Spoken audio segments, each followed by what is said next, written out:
Para empezar con scattering, primero empecemos por la parte clásica. Entonces suponemos que tenemos una partícula incidente, tenemos algún centro de scattering. Por ejemplo, podemos tener una partícula, eh, puede ser un protón, que se lo dispara en la dirección de un núcleo. Viene con una energía E, hay un parámetro de impacto B, que es esta distancia, y tenemos un ángulo de scattering θ, que es la desviación que tenemos. Y bueno, además de esto, por ahora vamos a asumir que estamos en un plano, y el problema esencial de la teoría de scattering clásica es, dado un parámetro de impacto, calcular el ángulo de scattering, ¿no? Este B, este número B, suele tener que ver con la distancia que hay entre eh, el objeto incidente y el objeto al cual va a chocar, pero en relación a su centro de potencial. Eso va a ser más importante aún en la parte cuántica. De forma clásica ya uno sabe que cuanto más chico es el parámetro de impacto, uno esperaría un ángulo de scattering aún más grande. Un ejemplo es el scattering de esfera dura. Suponemos, por ejemplo, que tenemos una bola de billar, tenemos una partícula que incide sobre ella y tenemos que tiene un radio R, tenemos un ángulo entonces de incidencia θ, tenemos un ángulo en relación a dónde incidió con el centro de la bola, que es alfa, y un parámetro de impacto B. En términos de el alfa que tenemos que el B, que es esto que habría ahí, ¿no? Estoy haciendo como un zoom. Este B es, por trigonometría, R por seno de alfa. Mientras que el ángulo de scattering, si llega a ver todo esto, es 180 grados, así que tenemos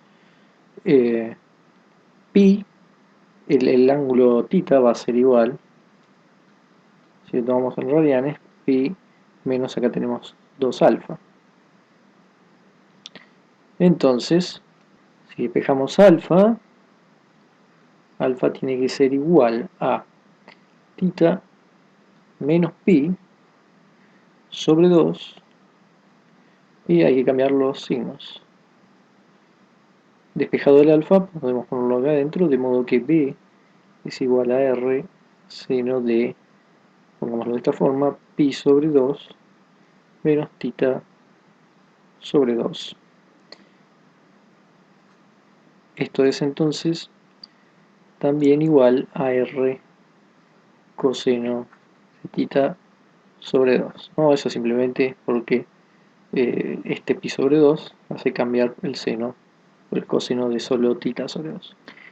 Entonces lo que tenemos es que θ, si uno despeja θ, va a tener que va a ser 2 coseno menos 1 inversa b sobre r, si b es menor o igual a r, y bueno, y 0 si digamos b es mayor o igual a r.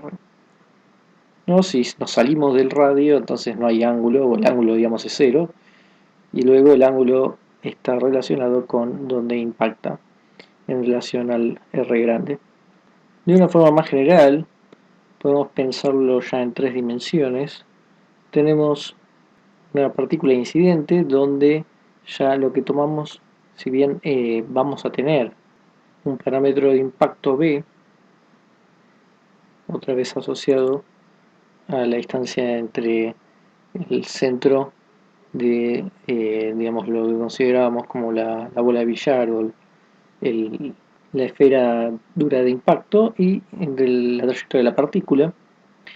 Y luego tenemos una área incidente que la vamos a tomar como d sigma, ¿no? Ya está ocupando como una mini área. Y luego Cuando cambie su dirección por scattering, estamos considerando un ángulo sólido que va a ser d omega. Entonces lo vamos a referir con dos líneas.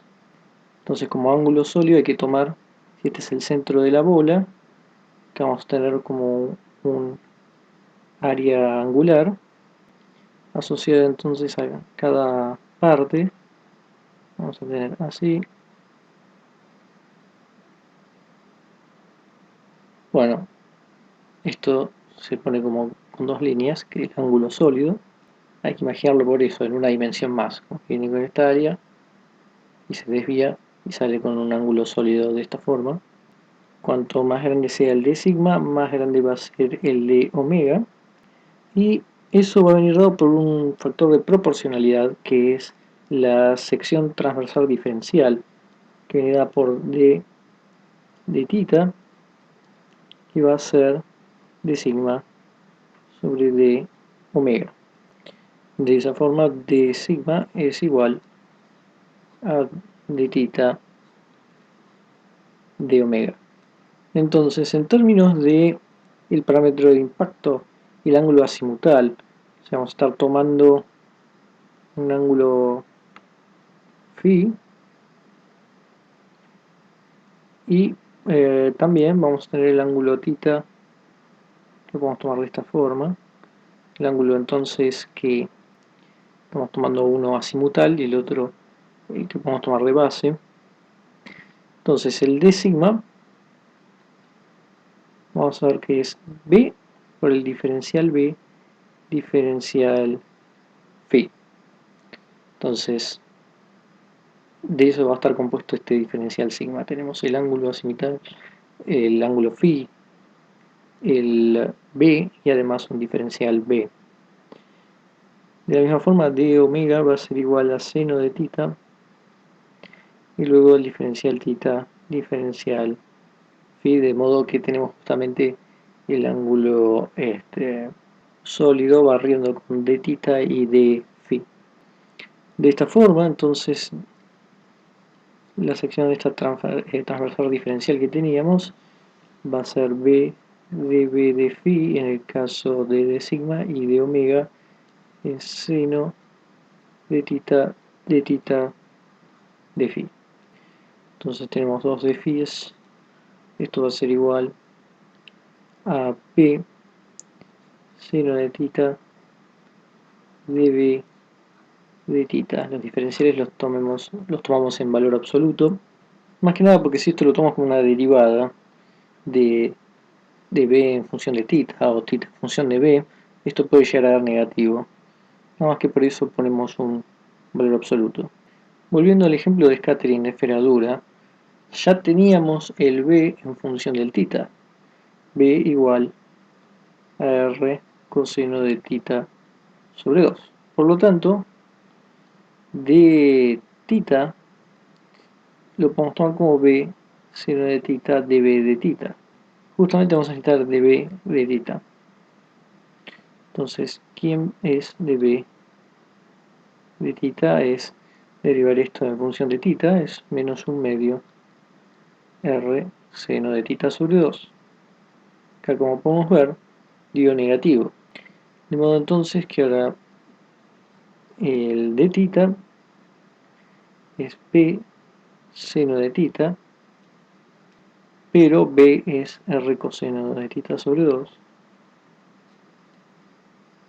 Abajo entonces el seno de tita, y luego entonces tenemos el módulo de esto, o sea, un medio r seno de tita sobre 2. Esto sobre 2, y entonces uno puede ver que esto es igual a r cuadrado sobre 4. Este es un caso particular en el que justo la sección transversal diferencial es independiente de tita, depende solo de r cuadrado y sobre 4. Vamos a tener definido como la sección transversal total como la integral de θ sobre todos los ángulos sólidos, y eso lo llamamos sigma. Es el área total del haz incidente que se dispersa por el objetivo. Por ejemplo, en el caso de scattering de esferadura, si traemos el r cuadrado sobre 4, entonces el sigma va a ser igual a r cuadrado sobre 4 diferencial omega. R cuadrado sobre 4 lo podemos sacar afuera de la integral. Esto es pi r cuadrado. Recordemos que d de omega es seno de θ de phi. Por lo tanto, lo que hicimos acá es seno de θ de phi. Hay que considerar la integral estamos en la de phi, la estamos tomando de 0 y 2pi, y la de θ entre 0 y pi. Entonces tenemos 2pi por la de 0 pi, seno de θ, y esto va a dar menos coseno de θ evaluado entre 0 y pi, esto es 2. Bueno, por el 2pi, no, esto es simplemente lo de adentro, todo es igual a 4pi, y por lo tanto queda pi r cuadrado. Pi r cuadrado es la sección transversal, el área de la sección transversal de la esfera. Entonces lo que tenemos es, nosotros hemos tomado solo un de sigma, pero tomando todo uno tiene entonces todas las posibles secciones. Entonces la partícula incidente que esté en estas áreas va a pegarle al objetivo, si no le va a errar. Esto también se aplica a, por ejemplo, objetivos suaves, por ejemplo, un campo coulombiano de un núcleo, que no es simplemente errarle o pegarle. Por ejemplo, podemos tomar que tenemos un haz de partículas incidentes de intensidad uniforme, o podemos tomarlo como luminosidad.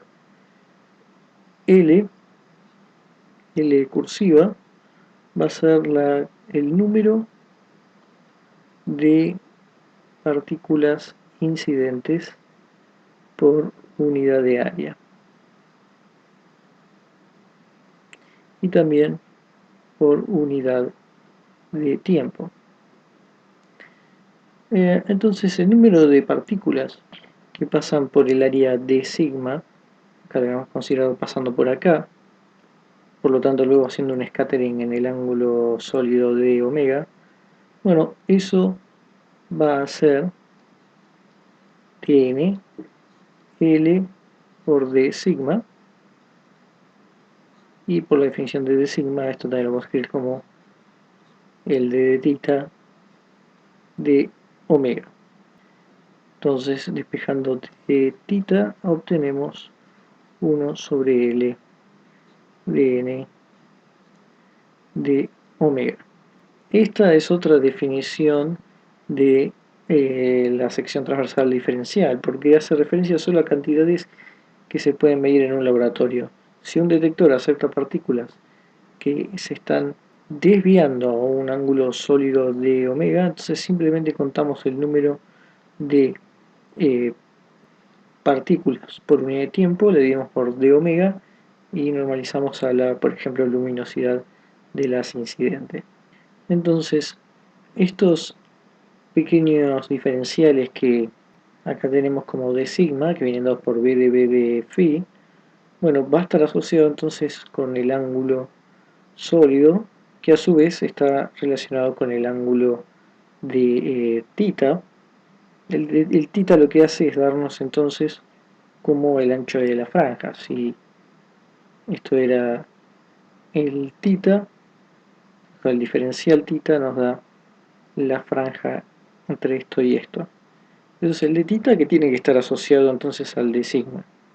Y el phi que lo tenemos asociado con dar la vuelta de esta forma. Entonces ahí cubrimos todos los posibles lugares donde puede pegar. Por supuesto, por el otro lado atrás de la esfera corresponden a el lado de este lado que sean las partículas incidentes. De esa forma cubrimos el scattering en 3 dimensiones, que es muy importante. En este caso en forma clásica, pero es muy relevante también.